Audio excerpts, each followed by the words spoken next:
মাটি কিনাৰ আগত য'ৰ মাটি সেই ডিষ্ট্ৰিক্টৰ চিভিল জাজ জুনিয়ৰ ডিভিজন, চিভিল জাজ ছিনিয়ৰ ডিভিজন আৰু ডিষ্ট্ৰিক্ট কোৰ্টৰ পৰা এখন ফৰ্ম 50 উলিয়াব। কাৰণ তেতিয়া প্ৰমাণ হৈ যায় আপুনি কিনিব বিচৰা সেই মাটিখিনিৰ ওপৰত কোনো ধৰণৰ চিভিল কেছ চলি আছে নেকি। চিল চহী মৰা সেই ফৰ্ম 50খনত যদি নো লিটিগেশ্যন ইজ পেণ্ডিং বুলি লিখা থাকে, মানে আপুনি গ্ৰীণ ছিগনেল পাই গ'ল, মাটিখিনি কিনিব পাৰে। ধৰক আপুনি ফৰ্ম 50 নোলোৱাকে মাটি অলপ কিনিলে, পিছত গৈ ওলাল মাটিৰ ওপৰত কোৰ্টত কেছ চলি আছে, তেতিয়া কিন্তু কেছ শেষ নোহোৱালৈকে ওলমি থাকিব লাগিব আৰু কোৰ্টে যাৰ পক্ষত ৰায় দিয়ে ক্ৰেতা হিচাপে সেই ৰায় আপুনি মানি ল'ব লাগিব।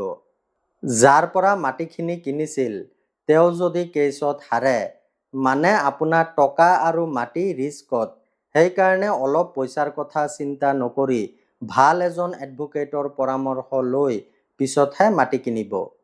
সকলোৱে জনাৰ কাৰণে ভিডিঅ'টো শ্বেয়াৰ কৰক। এনেকুৱা পৰামৰ্শৰ বাবে মোক ফ'ল' কৰিব। ধন্যবাদ।